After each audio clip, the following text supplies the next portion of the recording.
I'm an indie filmmaker from Columbus, Ohio. I made a documentary about a cyberstalker. And this story is just getting really weird. Even though I was granted a civil stalking protection order and he was found in contempt of court, he's still getting scarier.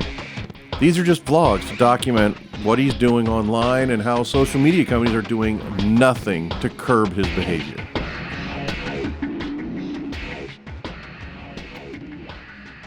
Luis Rodriguez is a man who is stalking me and has been stalking me since I was homeless in Los Angeles.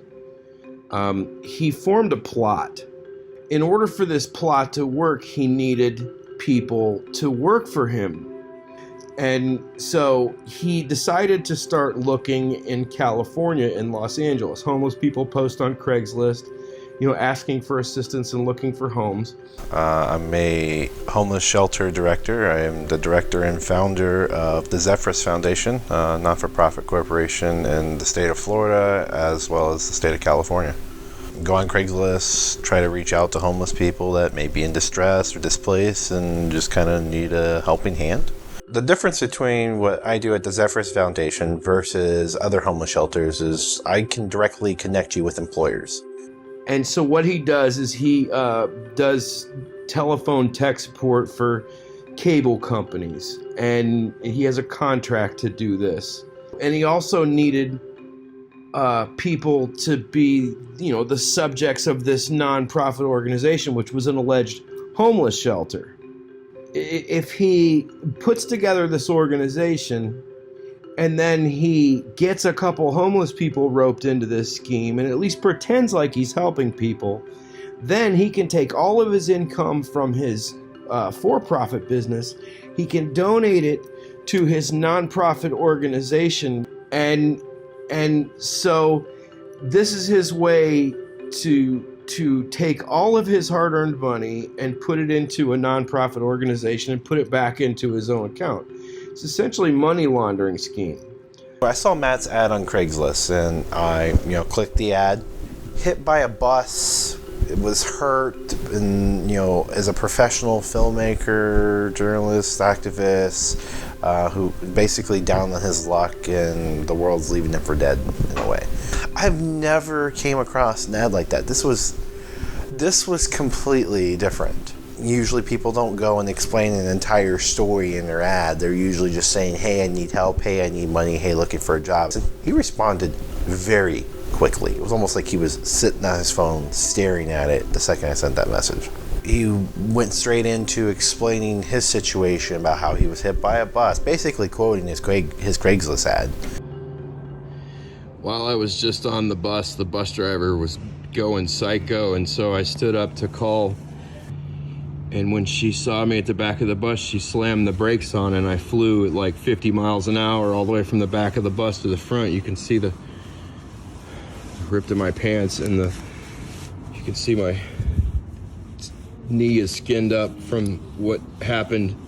When I spoke to them, I tried to ask them to, please call the police on her and get her off the road, and they refused. They said, you're just gonna have to call customer service. And now I'm injured, and I'm gonna have to go to the hospital. Said, hey, you'd have to fill out an application, run your background check comes back, then we'll send you for a drug test. If everything, comes back, I'll send you a bus ticket or a train ticket or a plane ticket, however, I can help you, and we'll get you to Florida. Matthew Berdyck told me he had experience in nonprofits, told me he could help me get my 501c3, even asked me all the questions as whether I was state registered, did I file the paperwork with the IRS, gave me advice on how to do it, and it actually worked. Later, I found out none of it was true. He no longer was interested in the type of work I had to offer. It switched from going to, let me show you what jobs I can offer you, to this is what I want to do for you. He wanted to be the person that did my grant writing, SEO, campaigning, doing fundraising for the organization. I would have totally been up to this had he actually filled out the application, did the background check, passed the drug test, and came to Florida and worked on site. But he wanted all this to be done remote. He actually changed his mind. He could, find shelter himself. The question I had about that, which was going through my mind, is if someone really had all these skills, why are they homeless? Because this is the type of field that's very in demand and pays a substantial amount of money. What happened to make him homeless was the question in my mind the entire time. I kept asking him to complete a background check, and he kept refusing. Instead, he insisted that I go to MatthewBerdyck.com, and that was his background check, his resume, and proof of his credibility. At first, his website was actually done fairly well. I actually thought for a moment that maybe someone else made this website, that maybe he was actually a famous person and maybe there was a company behind it. He takes a picture of himself sitting outside at a table. It looked like he was outside like a Starbucks or something. He's got his website with his face sitting right next to the laptop and taking a selfie. He actually then proceeded to send a live video via text message to me. I proceeded to tell him that did not count. I still needed the background check. I was like, regardless of who you are or who you say you are or how famous you are, I still need a background check and drug test. No one gets a bus ticket without the background check and drug test. Find out furthermore later that not only is he not going to do the background check and drug test, he also doesn't have an ID. I said, I'll give you $100, do some work for me on the website. And he agreed to it. And I told him, he's like, no, I was like, I'll make the deal even sweeter. I'll pay you in advance. I made the biggest mistake of paying him in advance, but I really wanted to help this guy. The whole point of the $100 was to put some food in his stomach.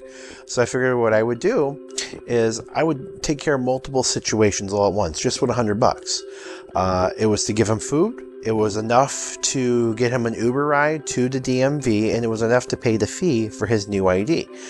It's like the next day now. I haven't heard back from him. I was, following up, but the money was gone. He needed more. He wasn't able to get an ID.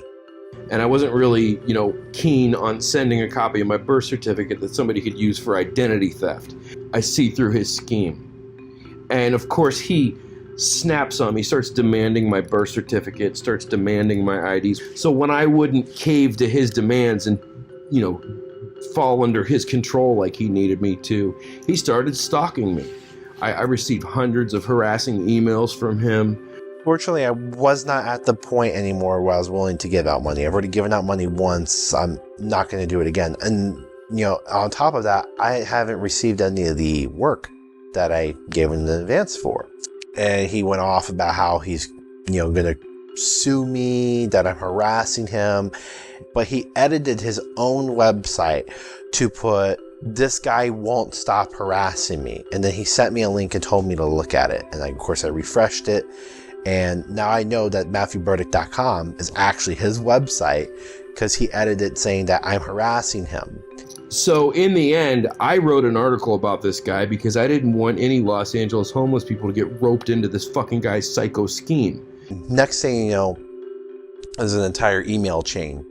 A fight between myself, Matthew Berdyck, and the homeless shelter being included in every email, talking about I'm a dangerous predator, I'm harassing this guy, I'm not willing to help him, can someone please help him stop me? At this point, I'm ready to wash my hands, be done with it. I about had enough. So of course they tell me, what, never mind, I'm not interested. I wish you the best of luck. Then it turns out that apparently I promised him bus ticket, shelter, food, and a job, and now I'm backing out of the deal. But, I'll go back to what I said in the beginning. Every message starts out with, I can help you if you can pass a background check and drug test, which Matthew Berdyck refused to comply with. Like, he's a fucking exploitative, abusive piece of shit who stalked me for months and months and months on end. They called around to homeless shelters around Los Angeles to get me cut off from social services. They contacted my people I was living with and got me thrown out into the street. And his texts just started getting so obscene. It was absurd. I eventually began thinking that, this is all fake. He's just joking. He's in it for a laugh. So I decided, what, let me humor him a little bit. Let me get on the joke. And, I made a few replies that may have been, sarcastic in a way. And I guess that triggered him even more. To where he started getting more aggressive, talking about how he was going to go to the media, that he was a famous filmmaker and journalist, that he'll get my shelter shut down after dealing with this guy. I mean, how could you not say something sarcastic back? Especially, when you're trying to help someone and they just want to blow it up in your face and take everything you got. Then eventually it led to him saying, I'm going to kill you. I'm going to kill you and your daughter. I'm sitting there trying to figure out, I'm trying to figure out how he knows I got kids. It got real at that moment. Eventually police got involved. He starts, sending me emails, sending me a barrage of text of, he even made a website labeling me and my homeless shelter as a dangerous predator. #1 search result on Google right away. Instantaneously, the day he posted it, it was already #1. If you searched my organization's name, it was the first search result. This is a legitimate shelter. I actually do try helping people. This would deter people away. To have a search result like that, that's devastating to an organization. Got the police involved, filed a police report. The police didn't necessarily want to do anything about it. It kind of just hit a dead end. He threatened to kill me and my daughter. All of a sudden, he was proving that he knew where I lived. He looked at my voter's registration information. Matthew Berdyck doxed me. He found all my personal information and began using it to scare me into giving him money and everything he wanted. And here in the United States, you can file a restraining order against anyone. Not only do you have to prove the justification for the reason, but you have to have the person physically served in person in order for it to take effect. It's nearly impossible to serve a homeless person. I mean, how do you serve a person that has no permanent address? We're talking a homeless person that has a website, a MacBook Pro laptop. He's got the latest iPhone. That's just bizarre. I mean, it just raises so many questions as to, is he really homeless? If so, why? And how is he able to maintain these electronics? Usually people in his situation would have pawned these items, but it seems like he's able to maintain both the laptop and phone for the pure purpose of being able to run online scams and blackmail and harass people across the country. After he threatened me, of course, my first thing is go to Google, see what this guy's about. And it turns out he's done this to countless numbers of people. He just travels around the country, jumping from state to state to state. At one point, he even had multiple vehicles to do his whole traveling campaign where he pretends he's a filmmaker, journalist, activist, whatever you want to call it, and just shows up in random places and starts fights between the cities and towns until they finally chase him out of there. The fact that the types of crimes that this guy is doing is considered a misdemeanor. I mean, we're talking threatening serious bodily harm or even death. This is completely legal, or in some or depending on jurisdiction, just a simple misdemeanor. And unfortunately, the hands are tied with jurisdictions because no one goes across state lines for misdemeanors. In some jurisdictions, it won't even leave the county. He has all these victims, yet he claims he's the victim. Somehow all these different individuals simultaneously are conspiring against him to hurt him. And, eventually I got my restraining order. I had my first court date. I was so excited until I found out that I wasn't even allowed to say a word about the case until he was served. So this is, when I started having to reach out to other resources. I eventually got contacted by a guy who had almost the same identical experience with Matt as I did. And so this individual actually replied to the Craigslist ad and found out that it was indeed Matt. This guy had already been in contact with me, and I had recently hired a private investigator to try to find Matt. And what ended up happening was I put my private investigator into contact with this other individual. But turned out he went and set up the whole deal to purchase the equipment, and then at last minute had a change of heart, contacted my private investigator, told him exactly where Matt would be. And the private investigator shows up, sure you know it. Hi, Mr. Berdyck. I'm a process server. I've got some court papers for you. I'll leave these here with you, sir. Have a great day. Leave me alone. I'm sorry, I have a legal right to film. I'm filming you too. I'm filming you too. This is a film I'm making right now. Okay. Tim Reagan, you're in it. The judge will want to see that you're assaulting a process server. I'm not assaulting you. You're assaulting a process server. You're following me, and I don't want you to follow me. You're on a public street, so you should leave it. I don't want your equipment to get stolen. You better go get it. I'm not worried about it now. I just gotta find you now. And I became the first person out of 8+ years of trying to get restraining orders against Matthew Berdyck to get the first final order of protection granted against Matthew Berdyck. Fucking turns around and files a restraining order against me, even though I want nothing to do with the guy. He fucking files a frivolous lawsuit in Florida, a defamation suit.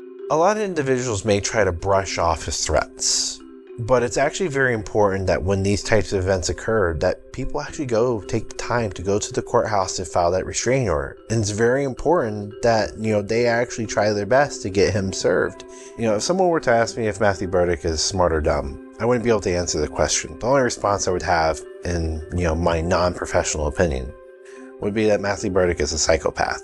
Social media definitely has a role in the actions of Matthew Berdyck because it gives him a way to, voice his opinions and take on his false events and, to an audience that he probably would never be able to communicate with if these social media platforms. Social media platforms allow anyone to say anything and have absolutely no accountability against them. It's almost like no one's watching. I mean, we're talking over 8 years of Matthew Berdyck utilizing Facebook as a social media platform to continue on his barrage of harassing and stalking campaigns against innocent victims across the nation. I don't think law enforcement is even prepared to understand what a cybercrime is. I mean, I know they have cybercrime units, but I don't think they understand to the extent of how far cybercrime actually goes. This entire Matthew Berdyck ordeal has been very stressful to me. Even after getting my order of protection and everything, I still, this person has proved to be clearly unstable. I feel unsafe to the point where I actually no longer live in Florida. I moved to a completely different state, which for safety purposes and for my protection, I'm not going to mention here, but, I had to relocate. New job, new name, new cars, license plates, ID numbers. I mean, everything about me had to change. Like, he completely 100% is a fucking fraud. There's no homeless shelter. It's all a fucking money laundering scheme. And so what he's doing now is he's using Peter John Ross to protect this scam, and that's what Peter does. He protects scammers. He protects bad people, and Luis Rodriguez is their king. Websites like Twitter, Facebook, their existence is the only thing that gave Matthew Berdyck power.